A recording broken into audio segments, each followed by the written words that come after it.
So what does Kaspa really do in real life? And the thing is, Kaspa could take over most of the cryptocurrencies, even those in the top 5, because Kaspa is set up to be the future of more of this type of crypto markets, because most cryptocurrencies right now, there is no technology. It is just hype, like meme coins, Solana, meme coins, Sui, investors, Ethereum, too expensive. The gas fees are very high. Bitcoin, which is the OG, is now the store of value. But what cryptocurrency really comes about and solves, the initial problem that was created to be solved by crypto? Money transfer, money exchange, which is really which has a lot of autonomy. Like, you don't have to worry about being hacked or being traced, or someone freezing your account when you say something, like being censored. So I'll just jump into the projects that have built on Kaspa, the projects that are going to be implemented on Kaspa, and they are currently, as we are speaking right now, they are currently working on integrating these projects. They have already integrated. It's a matter of just executing the plans that have been created.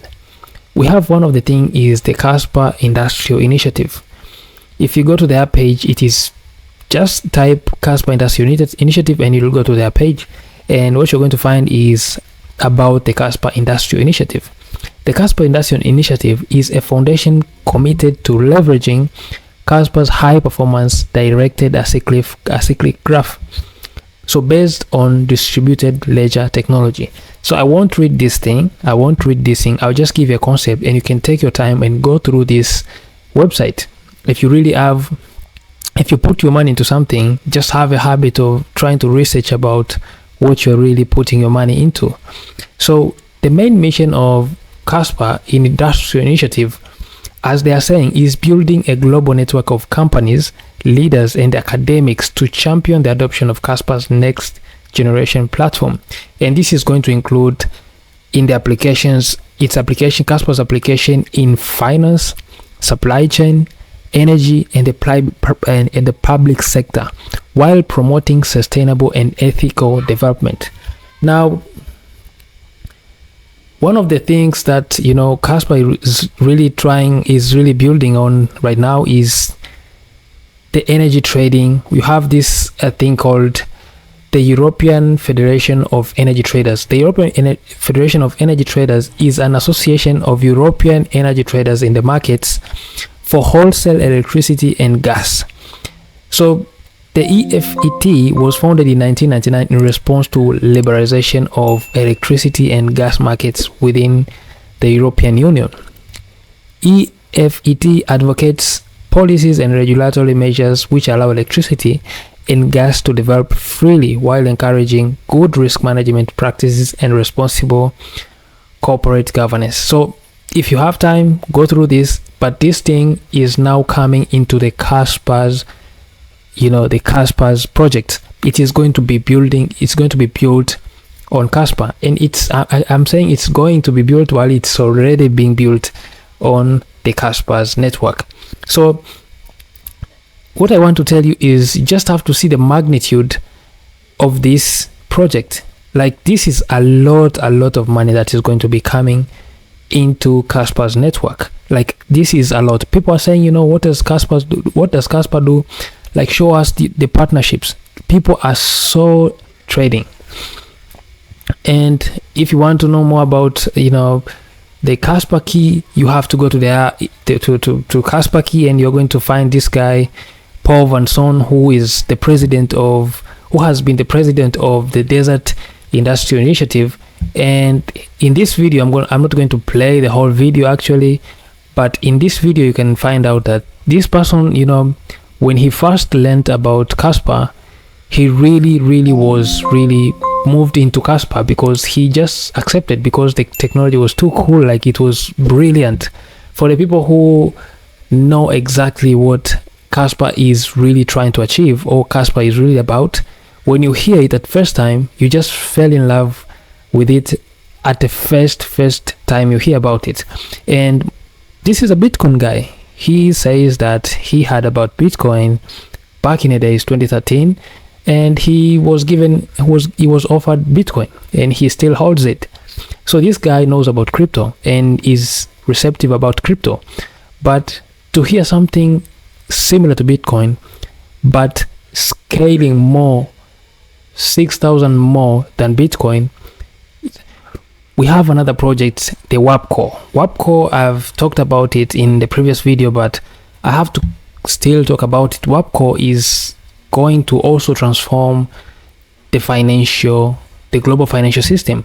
WarpCore, the middleware for a truly global institutional grade financial system, and this is mainly focused on cross-border finance, like the transfer of money, from intercontinental transfer of money. When you want to move money from one continent to another or from one country to another, using the current banking system is going to take you a lot of days, and it's going to take you a lot of charges. Like, you're going to be charged a lot, and it's going to delay also.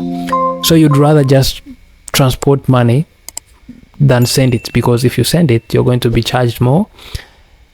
But if you transport it, it's easier. You get a little fees, and it goes a lot faster. So WarpCore is now taking over this industry. This industry is so big, and because of the cool technology of Kaspa, it's going to be integrated into these global financial systems. And the thing that WarpCore is really trying and pushing hard is to go through the regulatory processes in order to be approved, and not to have issues with the governance like XRP did, like Ripple. I don't know how to call them, either Ripple or XRP, because it's a company and you don't know which is which.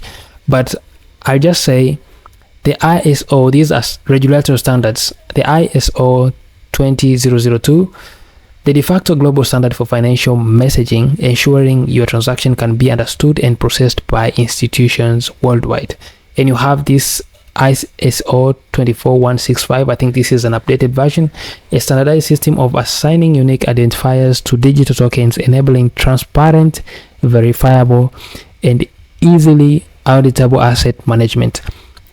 So WarpCore is really serious about this, and they are going to take over the industry, because the main aim, people are talking about KRC20 meme coins, people are talking about other cool stuff, launching DEXs on Kaspa's network, but the main aim of Jonathan Sopoliski, the main objective of Satoshi Nakamoto, the founder of Bitcoin, was doing something like this, because he aimed on money transfer, like moving money, like moving information. Like, the way you transfer money has to be similar to the way you transfer information. Now we have social media, we have X, we have Instagram, we have Facebook, we have WhatsApp. I can be here and send a message to someone who is, let's say, in Canada, or who is in Africa, easily, like within seconds. Now, why is it difficult for me to send money to someone who is in the next country? So this is what these people are trying to achieve. Like, why is it, if we have the internet, you have the internet of information, but we don't have the internet of money? And what WarpCore is going to be doing, it's going to be revolutionizing how we send money and how we go about transactions. Like, the old banking systems are failing, like they are too slow, there's a lot of charges, and they are centralized. And the meaning of being centralized is that they are controlled by the whole company, the whole institution can be controlled by a group of people. Now, if this group of people gets it wrong, like if they make a wrong decision, whether uninformed or whether due to some human errors and everything, it causes collapse, because they are centralized. But in this system where there is decentralization, it's hard to the entire system to fail, because you have to reach consensus with the whole network. Like, for decisions to be made, if something is going to be wrong, people are going to spot it, because it is not run by anyone. No one in the system is going to govern, is going to lead or to overpower any other person. So everyone has an equal chance to participate and give an opinion. This is a very good thing because it reduces single point of failure. So we're talking about high throughput and low latency with 100 blocks per second at 3,000 transactions per second. It's going to be much than Visa. That's why I always say Jonathan Sopoliski is pushing for 100 blocks per second. People don't understand him, but he wants to fight Visa. And when a person says something like this, when you hear his comments, you just know exactly what his mind is thinking of. He is thinking of transactions. He is thinking of the money system. He is thinking of the global financial system. He wants to bring revolution, and he's already done it. Now it's about supporting him and supporting the project, because the project is decentralized. When you follow these people, they are open to acquiring more developers. If you have some skills and you think you can contribute to Kaspa is an open system. You can contribute however you want. I just decided, because I don't have tech skills, I just decided to study about Kaspa and share with people what I really understand about Kaspa. So also we have true decentralization. Like, Kaspa is really 100% decentralization. It avoids the pitfalls of semi-decentralized architecture that impose hidden constraints and hinder innovation. We have projects like Sui, projects like Solana, projects like Ethereum. So all of these projects they say they are centralized, but they are semi-centralized, because every project that hasn't solved the blockchain trilemma is trying to sacrifice some part of either decentralization or scalability or security.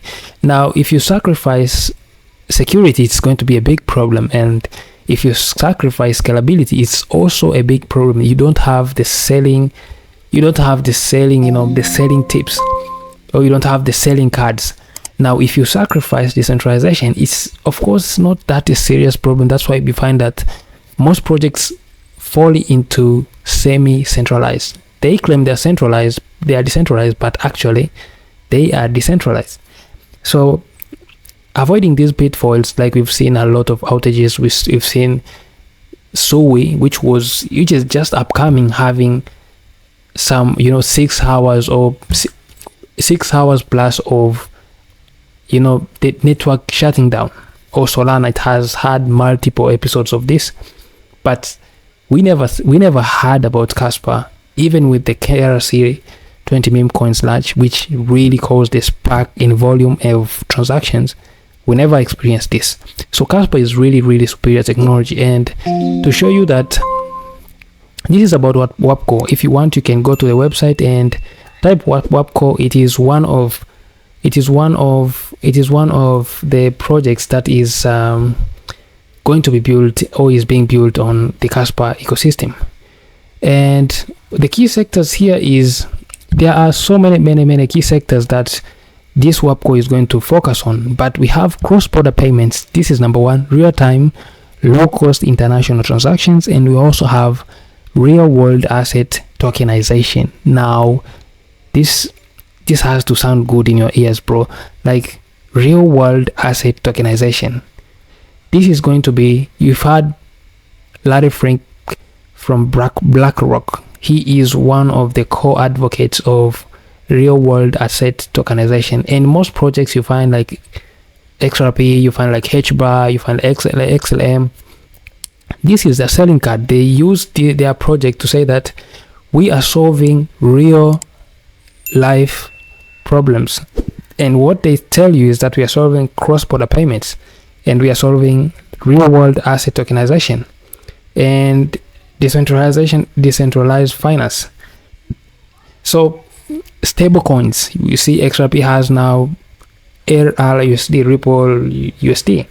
So if these stable coins also get built on Kaspa's network, I think if you think about 100 blocks per second, it's 100 billion market cap. It's just teeny tiny. It's really, it's very small.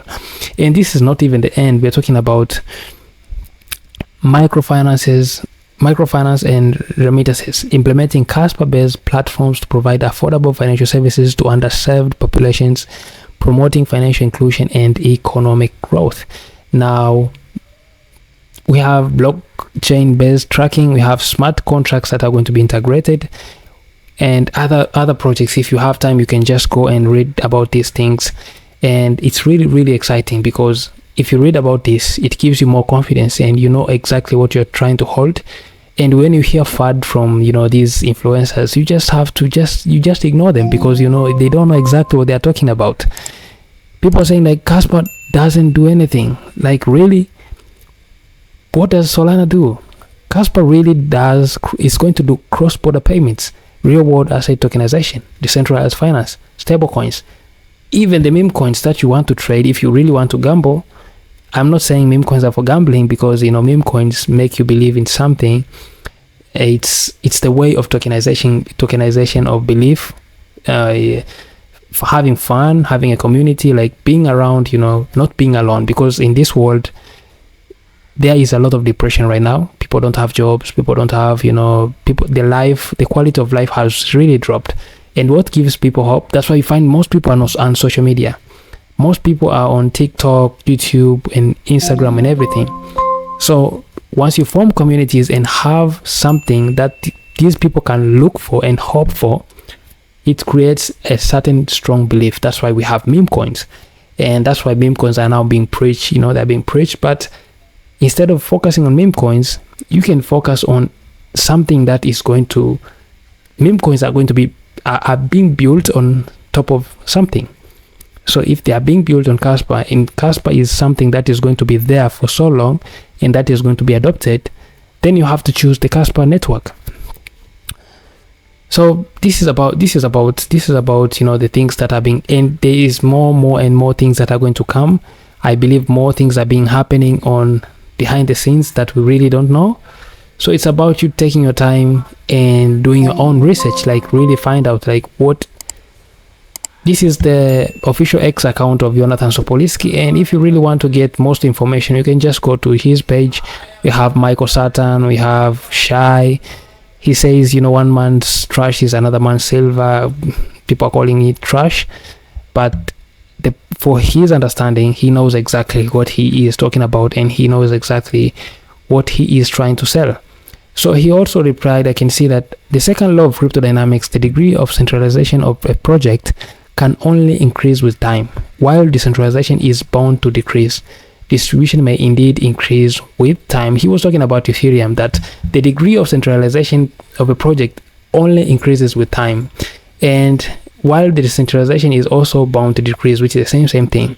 Ethereum, as it grew bigger, it started as decentralized, but as it grew bigger, then the project started to get more centralized, and the decentralization really faded away. So he was trying like to really throw something to his his fellow founder. So and he also says that a 10 blocks per second system is highly sensitive to minor errors or even suboptimal engineering. It requires deep understanding of P2P consensus modules interplay and top-notch execution capabilities. And I can really understand why we don't have, I can really understand why we don't have 10 blocks per second until right now. Of course, it's being tested on the mainnet, on the test net, but we still haven't implemented it. Why do you think this is happening? It's because these people know exactly what they are doing. They don't want to rush something and give out something which is really fake. They want to prove it, like they want to check every detail if it's okay. They have to really make sure that the code is really special, because Kaspa is really special. And if you build a strong base but build shit on top, it's going to crumble, it's going to collapse. But if you really take your time, build something really carefully, and these projects are going to require something that really works and that has been carefully and thoroughly tested. Projects like this are going to be bring billions. The current market cap of Kaspa is let's say 3 billion or 2 point something billion. But just imagine the flow of when the money starts to flow into the Kaspa ecosystem, like what is going to happen, like the amount of funds that the network is going to be handling. This is going to be huge. That's why I can when people say Kaspa is going to $10, it's not, that's not even insane. It's just very, very normal thing. It's going to happen.